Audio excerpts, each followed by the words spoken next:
ਸੱਤ ਸਮੁੰਦਰੋਂ ਪਾਰ TV channel ਦੇਖ ਰਹੇ ਸਾਰੇ ਹੀ ਦਰਸ਼ਕਾਂ ਨੂੰ ਸ਼ਹਿਰੀ ਸੰਧੂ ਵੱਲੋਂ ਸਤਿ ਸ਼੍ਰੀ ਅਕਾਲ। ਅੱਜ ਮੈਂ ਤੁਹਾਨੂੰ ਮਿਲਾਉਣ ਜਾ ਰਹੀ ਹਾਂ ਜੀ ਹਰਜੀਤ ਸਿੰਘ ਗਰੇਵਾਲ ਜੀ ਹੁਣਾਂ ਨਾਲ, ਜੋ ਕਿ ਪੰਜਾਬ ਸਰਕਾਰ ਵਿੱਚ ਉੱਚ ਅਧਿਕਾਰੀ ਹਨ ਤੇ ਪੰਜਾਬੀ ਕਲਚਰ ਕੌਂਸਲ ਦੇ ਚੇਅਰਮੈਨ ਵੀ ਹਨ। ਹਾਂਜੀ ਗਰੇਵਾਲ ਜੀ, ਸਤਿ ਸ਼੍ਰੀ ਅਕਾਲ। ਸਤਿ ਸ਼੍ਰੀ ਅਕਾਲ ਜੀ। ਹਾਂਜੀ ਗਰੇਵਾਲ ਜੀ, ਮੋਦੀ ਸਰਕਾਰ ਤੇ ਭਾਰਤੀ ਜਨਤਾ ਪਾਰਟੀ ਦਾ ਪੂਰਾ ਜ਼ੋਰ ਲੱਗਿਆ ਹੋਇਆ ਹੈ ਕਿ ਜੋ ਦੇਸ਼ ਵਿੱਚ ਪਹਿਲੀ ਵਾਰੀ ਇਹ ਇਨਕਲਾਬੀ ਕਾਨੂੰਨ ਪਾਸ ਹੋਇਆ ਹੈ, ਇਹ ਕਿਸਾਨਾਂ ਦੇ ਭਲੇ ਲਈ ਕੀਤਾ ਗਿਆ ਹੈ। ਇਸ ਕਾਨੂੰਨ ਦੇ ਪਾਸ ਹੋਣ ਨਾਲ ਉਹਨਾਂ ਦੀ ਉਹ ਆਮਦਨ ਹੈ ਉਹ ਦੁੱਗਣੀ ਹੋ ਜਾਵੇਗੀ। ਤੁਸੀਂ ਇਸ ਬਾਰੇ ਕੀ ਕਹਿਣਾ ਚਾਹੁੰਦੇ ਹੋ? ਜਿਹੜਾ ਇਹ 3 ਕਾਨੂੰਨ ਪਾਸ ਕੀਤੇ ਆ ਸਰਕਾਰ ਨੇ, ਹਾਂਜੀ, ਤੇ ਤੁਹਾਡੇ ਵਾਲੀ ਠੀਕ ਹੈ ਗੱਲ। ਸਰਕਾਰ ਆਪਣੇ ਤੌਰ ਤੇ ਕਹਿ ਰਹੀ ਹੈ ਕਿ ਕਿਸਾਨਾਂ ਦੇ ਜਿਹੜੀ ਫਸਲ ਦਾ 2022 ਤੱਕ ਦੁੱਗਣਾ ਮੁੱਲ ਮਿਲੂਗਾ, ਪਰ ਉਹ ਕਿਸ ਤਰ੍ਹਾਂ ਮਿਲੂਗਾ ਉਹਦਾ ਕੋਈ ਮੋਡਸ ਆਪਰੈਂਡੀ, ਉਹਦਾ ਕੋਈ ਨਕਸ਼ਾ ਖਾਕਾ ਉਹ ਨਹੀਂ ਪੇਸ਼ ਕੀਤਾ ਦੇਸ਼ ਦੇ ਸਾਹਮਣੇ। ਲੇਕਿਨ ਕਾਨੂੰਨ ਹੀ ਪਾਸ ਕੀਤੇ ਆ। ਕਾਨੂੰਨ ਤੋਂ ਬਾਅਦ ਉਸ ਕਾਨੂੰਨਾਂ ਦੇ ਨਿਯਮ ਬਣਨੇ ਹੁੰਦੇ ਆ, ਲੇਕਿਨ ਉਹ ਵੀ ਹਾਲੇ ਤੱਕ ਨਹੀਂ ਬਣੇ। ਅਤੇ ਕਿਉਂਕਿ ਉਹਨਾਂ ਨਿਯਮਾਂ ਤੋਂ ਹੀ ਪਤਾ ਲੱਗਦਾ ਹੁੰਦਾ ਕਿ ਇਸ ਕਾਨੂੰਨ ਨੂੰ ਅੱਗੇ ਇੰਪਲੀਮੈਂਟੇਸ਼ਨ ਕਿਵੇਂ ਹੋਣੀ ਆ ਅਤੇ ਇਹਨਾਂ ਦੇ ਕੀ ਫਾਇਦੇ ਕੀ ਨੁਕਸਾਨ ਹੋਣਗੇ। ਹਾਲੇ ਤੱਕ ਜਿਹੜੀ ਗੱਲ ਸਾਹਮਣੇ ਨਿਕਲ ਕੇ ਆਈ ਹੈ, ਉਸ ਕਾਨੂੰਨ 'ਚੋਂ ਕੋਈ ਵੀ ਇਹੋ ਜਿਹੀ ਗੱਲ ਸਾਹਮਣੇ ਨਹੀਂ ਆਉਂਦੀ ਕਿ ਕਿਸਾਨਾਂ ਦੀ ਰਕਮ ਦੁੱਗਣੀ ਹੋ ਜੂਗੀ। ਹਾਂ, ਵਪਾਰੀਆਂ ਦੀ ਰਕਮ ਜ਼ਰੂਰ ਦੁੱਗਣੀ ਹੋ ਜੂ। ਵਪਾਰੀਆਂ ਦਾ ਫਾਇਦਾ ਜ਼ਰੂਰ ਇਸ 'ਚੋਂ ਕਾਨੂੰਨ 'ਚੋਂ ਹੈਗਾ। ਵਪਾਰੀ ਓਰੀਐਂਟਡ ਜਿਹੜਾ ਹੈਗਾ ਕਾਨੂੰਨ ਹੈ ਇਹ। ਅਤੇ ਕਿਸਾਨਾਂ ਦੇ ਪੱਖ 'ਚ ਇਸ ਕਾਨੂੰਨ 'ਚੋਂ ਜੇ ਕੋਈ ਗੱਲ ਜਾਂਦੀ ਹੈ, ਸਿਰਫ ਇਹੀ ਹੈ ਕਿ ਇਸ ਕਾਨੂੰਨ ਦੇ ਵਿੱਚ ਵਪਾਰੀਆਂ ਨੂੰ ਮੈਕਨਾਈਜੇਸ਼ਨ ਦੀ ਪੂਰੀ ਖੁੱਲ੍ਹ ਦਿੱਤੀ ਗਈ ਹੈ। ਵਪਾਰੀ ਇੱਕ ਥਾਂ ਤੋਂ ਦੂਜੀ ਥਾਂ 'ਤੇ ਅਨਾਜ ਲਿਜਾ ਸਕਦੇ ਆ, ਉਹਨਾਂ ਨੂੰ ਖੁੱਲ੍ਹ ਦਿੱਤੀ ਗਈ ਆ। ਅਤੇ ਕਿਸਾਨਾਂ ਨੂੰ ਜਿਹੜੀ ਕਿਹਾ ਜਾਂਦਾ ਹੈ ਕਿ ਅਸੀਂ ਉਹਨਾਂ ਦੇ ਵਿਚਾਲੋਂ ਜਿਹੜੇ ਵਿਚੋਲੇ ਸੀਗੇ ਉਹ ਖ਼ਤਮ ਕਰਤੇ ਆ, ਉਹ ਸਗੋਂ ਨਵੇਂ ਜਿਹੜੇ ਟਾਈਆਂ ਵਾਲੇ ਵਿਚੋਲੇ ਆਉਣਗੇ ਉਹ ਨਵੇਂ ਪਾਤੇ ਹੋਏ ਆ। ਅਤੇ ਦੂਸਰੀ ਗੱਲ ਇਹ ਕਿਹਾ ਜਾਂਦਾ ਕਿ ਕਿਸਾਨ ਇੱਕ ਸਟੇਟ ਤੋਂ ਦੂਜੀ ਸਟੇਟ ਤੱਕ ਆਪਦੀ ਜਿਣਸ ਹੈ ਜਿਹੜੀ ਲਿਜਾ ਸਕਦੇ ਆ। ਇੰਨੇ ਧਨੀ ਕਿਸਾਨ ਸਾਡੇ ਦੇਸ਼ ਦੇ ਨਹੀਂ ਹੈਗੇ, ਜਾਂ ਉਹਨਾਂ ਕੋਲ ਨਾ ਹੀ ਐਡੇ ਵੱਡੇ ਟਰਾਂਸਪੋਰਟੇਸ਼ਨ ਦੇ ਸਾਧਨ ਨੇ, ਨਾ ਹੀ ਇੰਨਾ ਉਸ ਫਸਲ 'ਚੋਂ ਬਚਦਾ ਹੈਗਾ ਕਿ ਕੋਈ ਬੰਦਾ ਪੰਜਾਬ 'ਚੋਂ ਤਾਮਿਲਨਾਡੂ ਜਾ ਕੇ ਵੇਚ ਦੂਗਾ। ਕਿਉਂਕਿ ਕਿਰਾਇਆ ਟਰੱਕ ਦਾ ਜਾਂ ਟ੍ਰੇਨ ਦਾ ਇੰਨਾ ਜ਼ਿਆਦਾ ਆ ਕਿ ਜੇ ਅਸੀਂ ਜਿਹੜੀ ਪਰ ਕੁਇੰਟਲ ਕਣਕ ਵੇਚਾਂਗੇ ਉਹਦੇ 'ਚੋਂ ਉਨਾ ਮੁਨਾਫਾ ਨਹੀਂ ਹੋ ਸਕਦਾ, ਮਤਲਬ ਹੀ ਨਹੀਂ ਹੈਗਾ ਹੋ ਸਕਦਾ ਉਸ ਚੀਜ਼ 'ਚੋਂ। ਔਰ ਤੀਸਰੀ ਗੱਲ, ਇਸ ਕਾਨੂੰਨ ਦੇ ਵਿੱਚ ਜਿਹੜੀਆਂ ਵਪਾਰੀਆਂ ਨੂੰ ਛੁੱਟਾਂ ਦਿੱਤੀਆਂ ਗਈਆਂ, ਮਤਲਬ ਉਹ ਬੇਹਿਸਾਬ ਨੇ। ਕਿਸਾਨਾਂ ਦੇ ਪੱਖ 'ਚ ਕੋਈ ਵੀ ਕਿਸੇ ਵੀ ਤਰ੍ਹਾਂ ਦਾ ਜਿਹੜਾ ਕਾਨੂੰਨ ਦੇ ਵਿੱਚ ਅਲੱਗ-ਅਲੱਗ ਜਿਹੜੀਆਂ ਧਾਰਾਵਾਂ ਨੇ ਉਹ ਹੱਕ 'ਚ ਨਹੀਂ ਖੜ੍ਹਦੀਆਂ। ਇਹ ਮੈਂ ਜਿੰਨਾ ਪੜ੍ਹਿਆ ਕਾਨੂੰਨ ਨੂੰ ਉਹ ਦੇਖਿਆ। ਵਪਾਰੀਆਂ ਲਈ ਮੋਕਲਾ ਕਰਤਾ,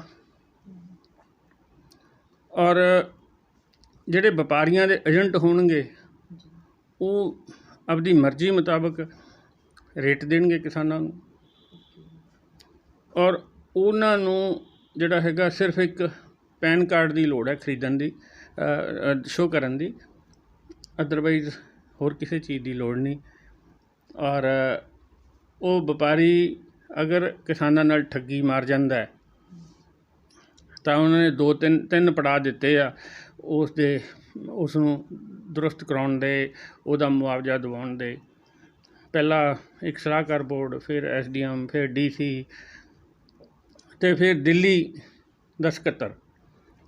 ਜੇ ਮੈਂ ਕਹਿਣਾ ਕਿ ਕੇਰਲਾ ਦੇ ਕਿਸੇ ਕਿਸਾਨ ਦਾ ਰੌਲਾ ਪੈਂਦਾ ਜਾਂ ਮਿਜ਼ੋਰਮ ਮੇਘਾਲਿਆ ਦੇ ਕਿਸਾਨ ਦਾ ਰੌਲਾ ਪਊਗਾ, ਉਹਦਾ ਹੇਠੋਂ ਮਸਲਾ ਨਹੀਂ ਹੱਲ ਹੋਇਆ ਤਾਂ ਉਹਨੂੰ ਦਿੱਲੀ ਕੇਂਦਰੀ ਸਕੱਤਰ ਨਾਲ ਆਖਰੀ ਅਪੀਲ ਕਰਨੀ ਪਊਗੀ, ਦਿੱਲੀ ਆ ਕੇ। ਠੀਕ ਹੈ। ਅਤੇ ਇਸ ਕਰਕੇ ਮਤਲਬ ਤੁਸੀਂ ਕੀ ਸਮਝਦੇ ਹੋ ਕਿ ਕੇਰਲਾ ਦਾ ਕਿਸਾਨ ਆਪਣਾ ਜਿੰਨਾ ਵੀ ਉਹਦੀ ਕੋਈ ਫਸਲ ਡੁੱਬੀ ਹੈ, ਮਰੀ ਹੈ, ਹਰਜਾਨਾ ਜਾਂ ਉਹ ਕੰਪਨੀ ਦਾ, ਉਹ ਦਿੱਲੀ ਆ ਕੇ ਕੇਸ ਕਰੂਗਾ? ਕਿ ਇੰਨੇ ਕਿੰਨੇ ਕੁ ਕਿਸਾਨ ਪੜ੍ਹੇ ਲਿਖੇ ਨੇ ਕਿ ਆਪਣੇ ਵਕੀਲ ਕਰ ਲੈਣਗੇ। ਅਤੇ ਪਹਿਲਾਂ ਹੀ ਆਪਾਂ ਦੇਖਦੇ ਹਾਂ ਕਿ ਕਿਸਾਨਾਂ ਦੀ ਕਿੰਨੀ ਕੁ ਆਵਾਜ਼ ਵਿਚਾਰਿਆਂ ਦੀ ਸੁਣੀ ਜਾਂਦੀ ਹੈ। ਸੋ ਇਸ ਕਰਕੇ ਇਹਦਾ ਸਾਰਾ ਨਿਸ਼ਕਰਸ਼ ਜੋ ਨਿਕਲਦਾ ਉਹਦਾ ਇਹ ਆ ਕਿ ਇਸ ਨੂੰ ਕਿਸੇ ਵੀ ਤਰ੍ਹਾਂ ਨਾਲ ਕਿਸਾਨਾਂ ਪੱਖੀ ਜਾਂ ਕਿਸਾਨਾਂ ਦੀ ਫਸਲ ਦਾ ਮੁੱਲ ਦੁੱਗਣਾ ਕਰਨ ਵੱਲ ਇਹਦੇ 'ਚ ਕੋਈ ਵੀ ਸੇਧ ਨਹੀਂ ਮਿਲਦੀ। ਹਾਂਜੀ ਗਰੇਵਾਲ ਜੀ, ਕੱਲ੍ਹ ਪੰਜਾਬ 'ਚ ਇੱਕ ਕੇਂਦਰੀ ਮੰਤਰੀ ਆਇਆ ਸੀ ਜੋ ਇਹ ਕਹਿ ਰਿਹਾ ਕਿ ਕਿਸਾਨ ਇਸ ਕਾਨੂੰਨ ਦੇ ਵਿੱਚ ਜੋ ਪਾਸ ਹੋਇਆ ਵੀ ਕੋਈ ਇੱਕ ਵੀ ਨੁਕਸ ਕੱਢ ਦੇਣ, ਅਤੇ ਤੁਸੀਂ ਕੀ ਕਹਿਣਾ ਚਾਹੁੰਦੇ ਹੋ? ਮੈਂ ਕਹਿੰਦਾ ਜੀ ਕਿ ਪਤਾ ਨਹੀਂ ਉਹ ਪੜ੍ਹ ਕੇ ਨਹੀਂ ਆਉਂਦੇ ਜਾਂ ਉਹ ਜਿਵੇਂ ਉਹਨਾਂ ਦੀ ਸਰਕਾਰ ਦੇ ਮੁਖੀ ਉਹਨਾਂ ਨੂੰ ਦੱਸੀ ਜਾਂਦੇ ਆ ਅਤੇ ਉਹੀ ਆ ਕੇ ਉਹ ਤੋਤਾ ਰਟਨ ਜਿਹੜੀ ਆ ਉਹ ਲਾਈ ਹੋਈ ਆ। ਅਤੇ ਦੂਜੇ ਪਾਸੇ ਕਰ ਲੈਣ ਬਹਿਸ ਆ ਕੇ, ਸਾਰੇ ਪੰਜਾਬ ਦੇ ਲੱਖਾਂ ਕਿਸਾਨ ਸੜਕਾਂ 'ਤੇ ਬੈਠੇ ਆ, ਇੰਨੇ ਬੁੱਧੀਜੀਵੀ ਮਤਲਬ ਰੌਲਾ ਪਾ ਰਹੇ ਆ। ਕਿਸਾਨਾਂ 'ਚ ਵੀ ਪੜ੍ਹੇ ਹੋਏ ਨੇ, ਡਾਕਟਰ ਹੈ, ਕੋਈ ਇੰਜੀਨੀਅਰ ਹੈ, ਕੋਈ ਕੁਛ ਹੈਗਾ, ਮਤਲਬ ਇੱਦਾਂ ਦੇ ਪੜ੍ਹੇ ਲਿਖੇ ਕਿਸਾਨ ਨੇ ਜਿਹੜੇ ਕਿਸਾਨ ਯੂਨੀਅਨਾਂ 'ਚ ਬੈਠੇ ਆ। 40 ਸਾਲ ਦਾ ਉਹਨਾਂ ਦਾ ਤਜਰਬਾ ਹੈ ਸੰਘਰਸ਼ਾਂ ਦਾ, ਖੇਤੀਆਂ ਬਾਰੇ, ਕਾਨੂੰਨਾਂ ਬਾਰੇ। ਉਸ ਤੋਂ ਬਿਨਾਂ ਜਿਹੜੀ ਉਹਨਾਂ ਦੀ ਹਮਾਇਤ ਕਰ ਰਹੇ ਆ, ਪਿਛਲੇ ਦਿਨਾਂ 'ਚ ਪੰਜਾਬ ਦੇ ਕਿੰਨੇ IAS ਅਧਿਕਾਰੀਆਂ ਨੇ ਉਹ ਕਿਸਾਨਾਂ ਦੇ ਸੰਘਰਸ਼ ਦੀ ਹਮਾਇਤ ਕੀਤੀ ਹੈ ਅਤੇ ਕਾਨੂੰਨਾਂ ਦਾ ਵਿਰੋਧ ਕੀਤਾ। ਵਾਈਸ ਚਾਂਸਲਰਾਂ ਨੇ ਵਿਰੋਧ ਕੀਤਾ, ਬੁੱਧੀਜੀਵੀਆਂ ਵਿਗਿਆਨੀਆਂ ਨੇ ਇਸ ਦਾ ਵਿਰੋਧ ਕੀਤਾ। ਅਤੇ ਜੇ ਉਹਨਾਂ ਨੂੰ ਇੰਨੇ ਲੋਕਾਂ ਦਾ ਵਿਰੋਧ ਸਮਝ ਨਹੀਂ ਆਉਂਦਾ ਅਤੇ ਫਿਰ ਮੈਨੂੰ ਲੱਗਦਾ ਮੱਝ ਅੱਗੇ ਬੀਨ ਵਜਾਉਣ ਵਾਲੀ ਗੱਲ ਹੋ ਜਾਂਦੀ ਆ। ਅਤੇ ਦੂਸਰੀ ਗੱਲ, ਮੈਂ ਹੀ ਉਹਨਾਂ ਨੂੰ ਇੱਕ ਦੋ ਗੱਲਾਂ ਦੱਸ ਦਿੰਦਾ ਕਿ ਉਹ ਪਹਿਲੀ ਗੱਲ ਤਾਂ ਉਹ ਦੱਸਣ ਕਿ ਇਹਦੇ 'ਚ ਚੰਗੀ ਗੱਲ ਕਿਹੜੀ ਆ। ਚੰਗੀ ਗੱਲ ਉਹ ਕਹਿੰਦੇ ਆ ਜੀ ਅਸੀਂ ਦੇਸ਼ ਆਜ਼ਾਦ ਹੋਣ ਤੋਂ ਬਾਅਦ ਅੱਜ ਤੱਕ ਪਹਿਲੀ ਵਾਰ ਕਿਸਾਨਾਂ ਨੂੰ ਜਿਹੜਾ ਵਿਚੋਲਿਆਂ ਦੇ ਚੁੰਗਲ 'ਚੋਂ ਬਾਹਰ ਕੀਤਾ। ਹਾਂਜੀ। ਅਤੇ ਦੂਸਰਾ ਉਹ ਕਹਿੰਦੇ ਆ ਕਿ ਅਸੀਂ ਵਿਚੋਲਗਿਰੀ ਖ਼ਤਮ ਕੀਤੀ ਆ, ਸਿੱਧਾ ਕਿਸਾਨਾਂ ਦੀ ਫਸਲ ਦੁੱਗਣੀ, ਕੀਮਤਾਂ ਦੁੱਗਣੀਆਂ ਕਰਾਉਣੀਆਂ। ਦੇਖੋ ਇਹਦਾ ਮਤਲਬ ਜੇ ਉਹ ਕਹਿੰਦੇ ਅਸੀਂ ਵਿਚੋਲੇ ਖ਼ਤਮ ਕਰਤੇ ਤਾਂ ਫਿਰ ਕਿਸਾਨਾਂ ਦੀ ਫਸਲ ਕੌਣ ਖਰੀਦੂਗਾ?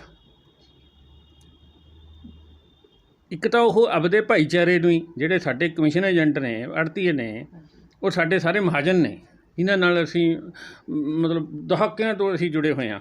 ਇੱਕ ਤਾਂ ਉਹ ਆਪਦੇ ਭਾਈਚਾਰੇ ਨੂੰ ਹੀ ਨਿੰਦ ਰਹੇ ਨੇ, ਵਿਚੋਲੇ ਨੇ ਜਿਹੜੇ ਕਿਸਾਨਾਂ ਨੂੰ ਖਾਂਦੇ ਆ। ਇੱਕ ਤਾਂ ਉਹਨਾਂ ਨੂੰ ਨਿੰਦਦਾ ਵਿਚਾਰਿਆਂ ਨੂੰ। ਦੂਸਰੀ ਗੱਲ, ਅਤੇ ਫਿਰ ਜੇ ਕਣਕ ਖਰੀਦਣੀ ਹੈ, ਝੋਨਾ ਖਰੀਦਣਾ ਹੈ ਜਾਂ ਹੋਰ ਫਸਲਾਂ ਜਿਹੜੀਆਂ ਖਰੀਦਣੀਆਂ ਨੇ ਜਿਨ੍ਹਾਂ 'ਤੇ MSP ਹੈਗਾ, ਤਾਂ ਇਹਦਾ ਮਤਲਬ ਕੌਣ ਹੋਣਗੇ ਵਿਚੋਲੇ? ਫਿਰ ਇਹਦਾ ਮਤਲਬ ਉਹ ਕਾਰਪੋਰੇਟਾਂ ਦੇ ਵਿਚੋਲੇ ਨਹੀਂ, ਉਹਨਾਂ ਨੂੰ ਉਹ ਆਪਦੇ ਬੰਦਿਆਂ ਨੂੰ ਉਹ ਵਿਚੋਲੇ ਨਹੀਂ ਗਿਣਦੇ, ਠੀਕ ਹੈ। ਆੜ੍ਹਤੀਆਂ ਨੂੰ ਵਿਚੋਲੇ ਗਿਣਦੇ ਆ ਕਿ ਅਸੀਂ ਵਿਚੋਲੇ ਜਿਹੜੇ ਖਾਂਦੇ ਸੀ ਵਿਚਾਲੇ ਉਹਨਾਂ ਨੂੰ ਉਹ ਕਰਤਾ। ਇਹਦਾ ਮਤਲਬ ਆੜ੍ਹਤੀਆਂ ਨੂੰ ਸਿੱਧਾ ਉਹਨਾਂ ਨੇ ਅਟੈਕ ਕੀਤਾ। 28,000 ਆੜ੍ਹਤੀ ਹੈ ਪੰਜਾਬ ਦਾ, ਅਤੇ ਹਰੇਕ ਆੜ੍ਹਤੀਏ ਕੋਲ ਘੱਟੋ ਘੱਟ 20 25 ਬੰਦੇ ਹੁੰਦੇ ਆ ਜਿਹੜੇ ਝਾੜ ਲਾਉਣ ਵਾਲੇ, ਤੋਲੇ, ਇਹ ਸਾਰੇ ਲਦਾਈ ਕਰਨ ਵਾਲੇ, ਇਹ ਸਾਰੇ ਬੰਦੇ ਹੁੰਦੇ ਆ, ਜਿਹੜਾ ਉਹਦੇ ਕੋਲ ਲੇਬਰ ਹੁੰਦੀ ਆ।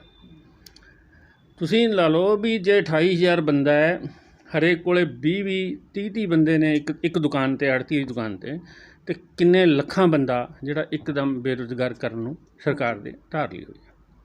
ਅਤੇ ਦੂਜੇ ਪਾਸੇ ਜਿਹੜੇ ਕਣਕ ਖਰੀਦਣਗੇ ਪ੍ਰਾਈਵੇਟ ਮੰਡੀਆਂ 'ਚ, ਉਹ ਉਵੇਂ ਹੋਣਗੇ ਜਿਵੇਂ ਤੁਹਾਡੇ ਕੋਲ ਇੱਥੇ ਸਿਮ ਵੇਚਣ ਵਾਲੇ ਟਾਈ ਲਾ ਕੇ ਆਉਂਦੇ ਆ, ਅਤੇ ਉਹਨਾਂ ਨੂੰ ਉਹ ਟਾਈਆਂ ਵਾਲਿਆਂ ਨੂੰ ਵਿਚੋਲੇ ਨਹੀਂ ਸਮਝਦੇ।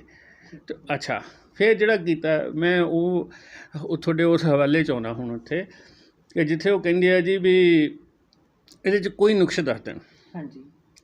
ਮੈਂ ਇੱਕ ਗੱਲ ਕਹਿੰਦਾ, ਸਰਕਾਰ ਨੇ ਕਿਹਾ ਕਿ ਜਿਹੜੇ ਉਹ ਟਾਈਆਂ ਵਾਲੇ ਨਵੇਂ ਵਿਚੋਲੇ ਇਹਨਾਂ ਨੇ ਪੈਦਾ ਕੀਤੇ ਆ, ਜਦੋਂ ਉਹਨੇ ਖੁੱਲ੍ਹੀ ਮੰਡੀ ਦੇ ਵਿੱਚ ਉਹ ਜਿੱਥੇ ਮਰਜ਼ੀ ਲਾ ਲਵੇ ਜੀ, ਉਹਨੂੰ ਕੋਈ ਨਹੀਂ ਹੈਗਾ, ਮਤਲਬ ਕੋਈ ਖੇਤ, ਬੰਨਾ, ਘਰ, ਫੈਕਟਰੀ, ਦੁਕਾਨ, ਕਿਤੇ ਮਰਜ਼ੀ ਉਹ ਆਪਣੀ ਕਣਕ ਉਹ ਜਿਣਸ ਖਰੀਦ ਸਕਦਾ। ਅਤੇ ਉਸ ਨੂੰ ਸਿਰਫ ਇੱਕ ਪੈਨ ਕਾਰਡ ਦੀ ਲੋੜ ਆ।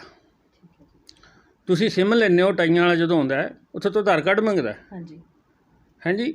ਤੁਹਾਨੂੰ ਫਿਰ ਇਹ ਪੁੱਛਦਾ ਵੀ ਤੁਹਾਡੇ ਇੱਥੇ ਘਰ ਦੇ ਨੇੜੇ ਲੋਕੇਸ਼ਨ ਕਿਹੜੀ ਹੈਗੀ ਆ, ਤਾਂ ਤੁਸੀਂ ਦੱਸ ਦਿਓ ਜੀ ਮੇਰੇ ਘਰ ਦੇ ਨੇੜੇ ਫਲਾਣਾ ਟਾਵਰ ਹੈ, ਉਹਦੇ ਟੈਂਕੀ ਵਾਲੀ ਪਾਣੀ ਆ, ਜਾਂ ਇੱਧਰ ਲਾਈਟਾਂ ਨੇ, ਜਾਂ ਜੀ ਸਾਡੇ ਘਰ ਦੇ ਕੋਲੇ ਬੱਸ ਅੱਡਾ। ਤੁਹਾਡੀ ਸਾਰੀ ਲੋਕੇਸ਼ਨ ਲੈ ਕੇ ਜਾਂਦੇ ਆ। ਠੀਕ ਆ, ਤਾਂ ਫਿਰ ਉਹ ਤੁਹਾਨੂੰ ਸਿਮ ਦਿੰਦੇ ਆ। ਹਾਲਾਂਕਿ ਸਿਮ ਤੁਸੀਂ ਪੈਸੇ ਦੇ ਕੇ ਸਰਵਿਸ ਲੈਣੀ ਆ, ਠੀਕ ਹੈ, ਅਤੇ ਪਰ ਜੇ ਕਣਕ ਦੀ ਕਿਸਾਨ ਦੀ ਫਸਲ ਖਰੀਦਣੀ ਆ ਤਾਂ ਉੱਥੇ ਆਧਾਰ ਦੀ ਲੋੜ ਨਹੀਂ ਸਾਨੂੰ।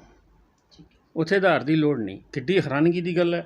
ਇੱਕ ਛੋਟਾ ਜਿਹਾ ਸਿਮ ਲੈਣ ਲਈ ਆਧਾਰ ਮੰਗਦੇ ਆ, ਬੈਂਕ ਖਾਤਾ ਖੋਲ੍ਹਣਾ ਜਾਂ ਹੋਰ ਖੋਲ੍ਹਣਾ ਉੱਥੇ ਆਧਾਰ ਮੰਗਦੇ, ਹਰ ਚੀਜ਼ 'ਤੇ ਆਧਾਰ ਮੰਗਿਆ ਜਾਂਦਾ ਤੁਹਾਡੇ ਤੋਂ। ਅਤੇ ਜੇ ਕਣਕ ਬੰਦਾ ਲੱਖਾਂ ਦੀ ਜਿਣਸ ਖਰੀਦ ਰਿਹਾ, ਉਹਦੇ ਲਈ ਆਧਾਰ ਦੀ ਲੋੜ ਨਹੀਂ। ਔਰ ਦੂਜੀ ਗੱਲ, ਉਸ ਬੰਦੇ ਨੂੰ ਕਿਸੇ ਬੈਂਕ ਅਕਾਊਂਟ ਸ਼ੋਅ ਕਰਨ ਦੀ ਲੋੜ ਨਹੀਂ, ਉਸ ਬੰਦੇ ਨੂੰ ਕੋਈ ਆਪਦਾ ਦਫ਼ਤਰ ਸ਼ੋਅ ਕਰਨ ਦੀ ਲੋੜ ਨਹੀਂ, ਮੈਂ ਕਿੱਥੋਂ ਕੰਮ ਕਰਦਾ। ਉਸ ਬੰਦੇ ਨੂੰ ਕੋਈ ਵੀ ਆਪਦਾ ਵੇਰਵਾ ਦੇਣ ਦੀ ਲੋੜ ਨਹੀਂ।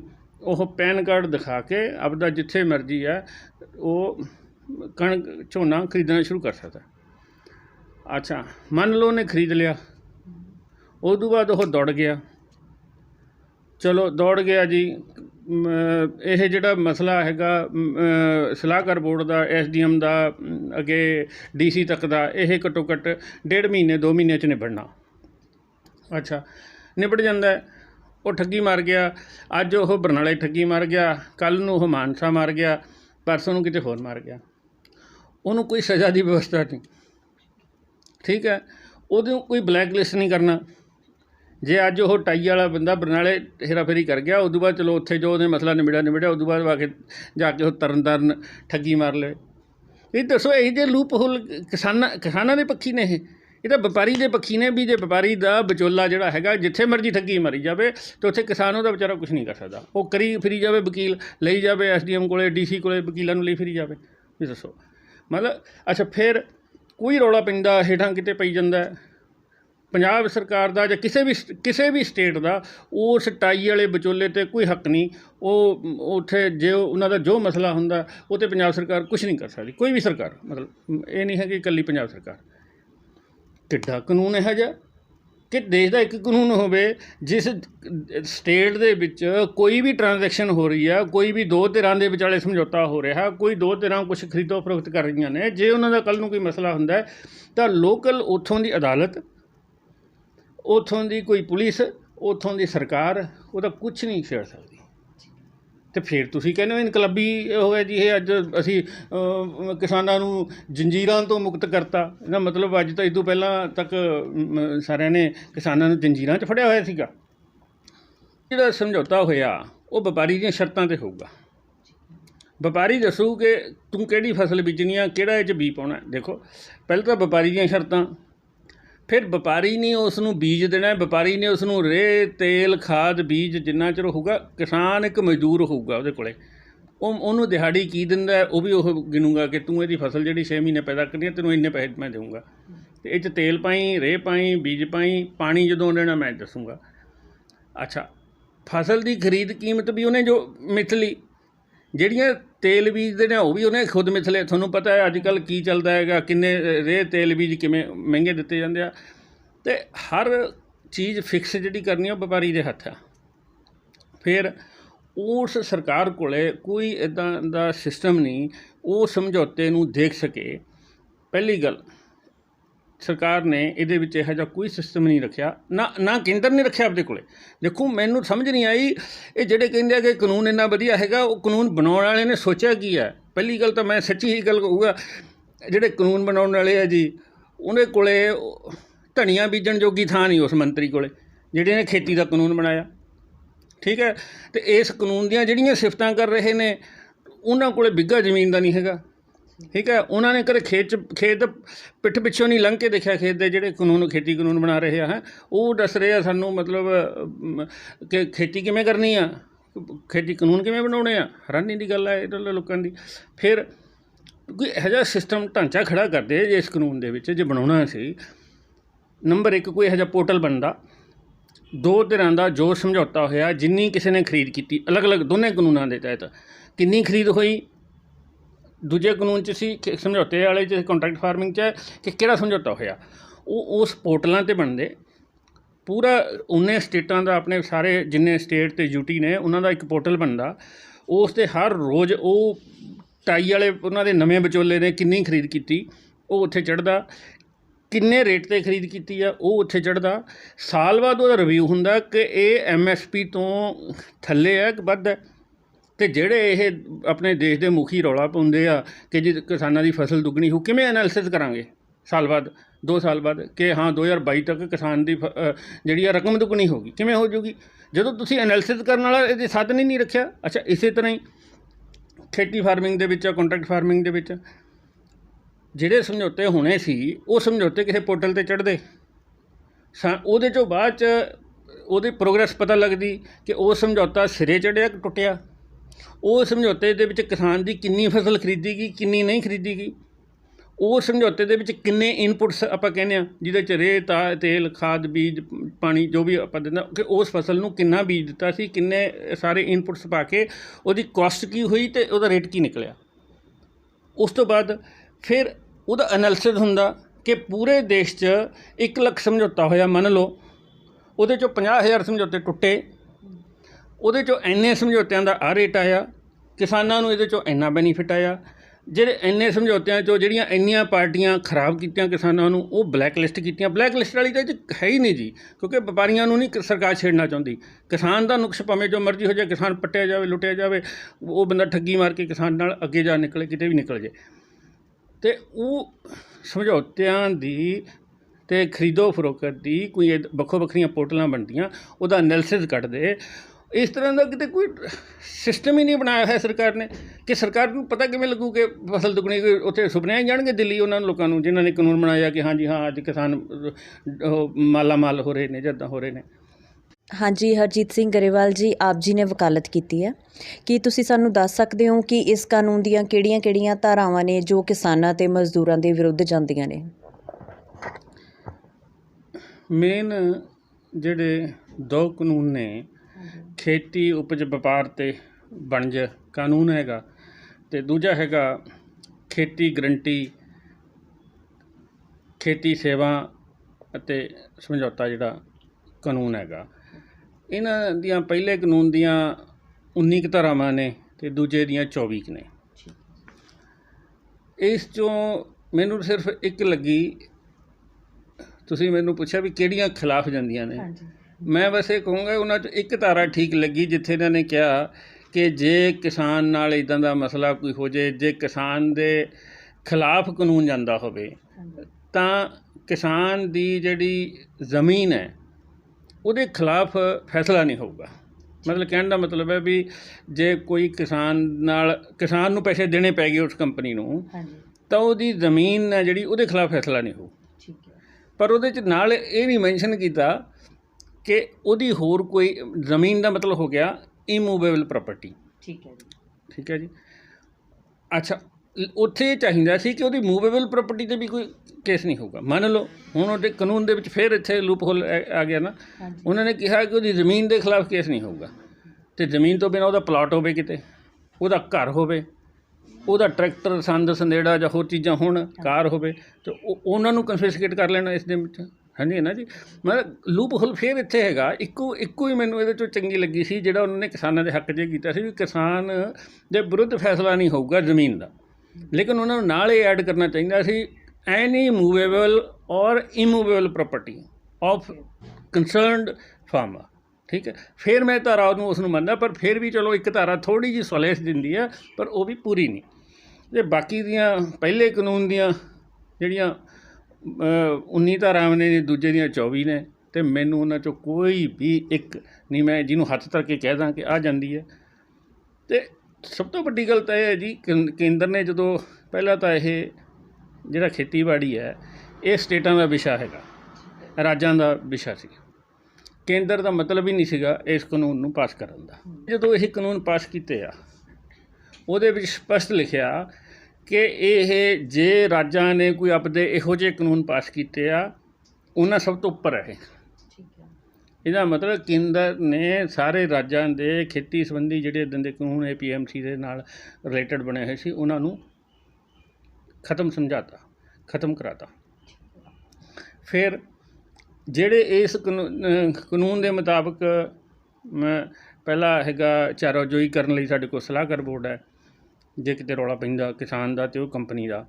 ਦੂਜਾ ਹੈਗਾ SDM ਦੀ ਅਦਾਲਤ ਹੈ, ਤੀਜੀ DC ਦੀ ਹੈ, ਅਤੇ ਚੌਥੀ ਜਿਹੜੀ ਮੈਂ ਦੱਸੀ ਹੈ ਕਿ ਉਹ ਕੇਂਦਰ ਦਾ ਸਕੱਤਰ।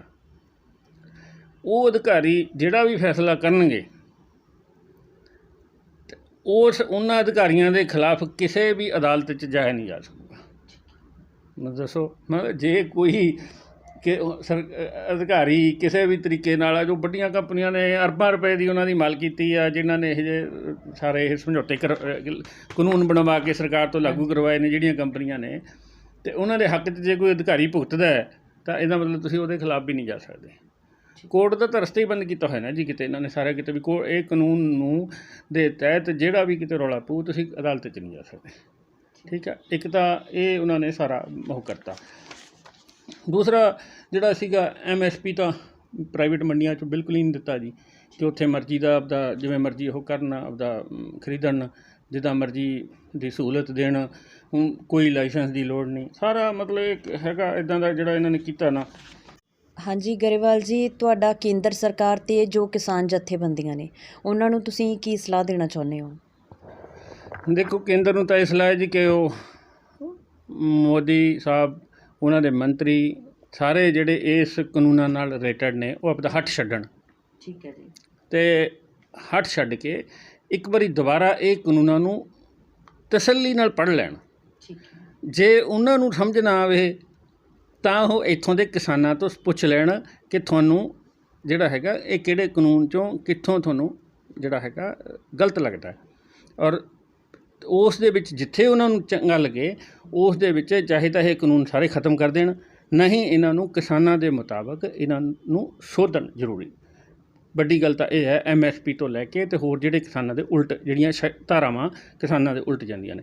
ਦੂਸਰਾ, ਕਿਸਾਨ ਜਥੇਬੰਦੀਆਂ ਨੂੰ ਇਹ ਆ ਕਿ ਉਹ ਇਕਜੁੱਟ ਹੋ ਕੇ, ਜਿਸ ਤਰ੍ਹਾਂ ਉਹ ਆਪਣਾ ਸੰਘਰਸ਼ ਹੁਣ ਤੱਕ ਉਹਨਾਂ ਨੇ ਬੜੀ ਸਾਵਧਾਨੀ ਨਾਲ ਚਲਾਇਆ, ਬੜੀ ਮਜ਼ਬੂਤੀ ਨਾਲ ਚਲਾ ਰਹੇ ਨੇ, ਉਹ ਇਕਜੁੱਟ ਹੋ ਕੇ ਚੱਲਣ, ਸ਼ਾਂਤਮਈ ਤਰੀਕੇ ਨਾਲ ਚੱਲਣ, ਕੋਈ ਹਿੰਸਕ ਕੋਈ ਗੱਲ ਨਾ ਕਰਨ, ਔਰ ਸਰਕਾਰ 'ਤੇ ਲਗਾਤਾਰ ਇਸੇ ਤਰ੍ਹਾਂ ਹੀ ਪ੍ਰੈਸ਼ਰ ਬਣਾ ਕੇ ਰੱਖਣ ਆਪਦੇ ਹੱਕ ਲੈਣ ਲਈ। ਜਦੋਂ ਵੀ ਉਹਨਾਂ ਨੂੰ ਕਿਤੋਂ ਇੱਦਾਂ ਦਾ ਸੱਦਾ ਆਉਂਦਾ ਹੈ, ਔਥੈਂਟਿਕ ਸੱਦਾ ਆਵੇ, ਕੋਈ ਜੋ ਪਿਛਲੇ ਸੱਦੇ ਆਇਆ ਉਹ ਬਿਲਕੁਲ ਦੋਨੋਂ ਸੱਦੇ ਗਲਤ ਸੀਗੇ, ਔਰ ਜੇ ਸੱਦਾ ਆਵੇ ਪ੍ਰਧਾਨ ਮੰਤਰੀ ਤੋਂ ਆਵੇ ਜਾਂ ਖੁਦ ਖੇਤੀ ਮੰਤਰੀ ਤੋਂ ਆਵੇ, ਔਰ ਉਸ ਦਾ ਬਾਕਾਇਦਾ ਏਜੰਡਾ ਬਣ ਕੇ ਆਵੇ, ਉਸ ਏਜੰਡੇ ਦੇ ਉੱਪਰ ਬਹਿਸ ਹੋਵੇ ਅਤੇ ਉਸ ਏਜੰਡੇ ਦੇ ਮੁਤਾਬਕ ਕੇਂਦਰ ਸਰਕਾਰ ਉਸ ਨੂੰ ਪ੍ਰਵਾਨ ਕਰੇ। ਕਿਸਾਨਾਂ ਦੀਆਂ ਜੋ ਮੰਗਾਂ ਨੇ, ਜੋ ਕਿਸਾਨ ਇਹਨਾਂ ਕਾਨੂੰਨਾਂ ਦੇ ਵਿੱਚ ਅਮੈਂਡਮੈਂਟ ਕਰਾਉਣੀ ਚਾਹੁੰਦੇ ਆ, ਉਹ ਬਾਕਾਇਦਾ ਉਨੀਆਂ ਸੋਧਾਂ ਹੋ ਕੇ ਜਾਂ ਇਹ ਕਾਨੂੰਨ ਰੱਦ ਕਰਕੇ ਨਵਾਂ ਕਾਨੂੰਨ ਬਣੇ। ਇਹ ਦੋਨਾਂ ਧਿਰਾਂ ਨੂੰ ਆਪਸ ਦੇ ਵਿੱਚ ਬੈਠ ਕੇ ਮਸਲਾ ਹੱਲ ਕਰਨਾ ਚਾਹੀਦਾ। ਹੱਥ ਜਿਹੜਾ ਕੇਂਦਰ ਨੂੰ ਵੀ ਤਿਆਗਣਾ ਚਾਹੀਦਾ, ਅਤੇ ਕਿਸਾਨ ਤਾਂ ਪਹਿਲਾਂ ਹੀ ਆਲਰੇਡੀ ਸਭ ਕਹਿ ਕੇ ਰਾਜੀ ਨੇ ਵੀ ਹਾਂ ਅਸੀਂ ਜਾਂਦੇ ਹਾਂ। ਅਤੇ ਇਹ ਜਿਹੜਾ ਹੱਥ ਤਿਆਗਣ ਵਾਲੀ ਗੱਲ ਹੈ ਉਹ ਕੇਂਦਰ ਦੇ ਹੱਕ 'ਚ ਵੀ ਹੈ, ਉਹ ਪੰਜਾਬ ਦੇ ਹੱਕ 'ਚ ਵੀ ਹੈ, ਉਹ ਕਿਸਾਨਾਂ ਦੇ ਹੱਕ 'ਚ ਵੀ ਆ। ਇਹ ਮਸਲਾ ਜਿੰਨੀ ਛੇਤੀ ਕੇਂਦਰ ਹੱਲ ਕਰ ਲੂਗਾ ਤਾਂ ਉਨਾ ਹੀ ਸਾਰੀਆਂ ਧਿਰਾਂ ਦੇ ਫਾਇਦੇ 'ਚ।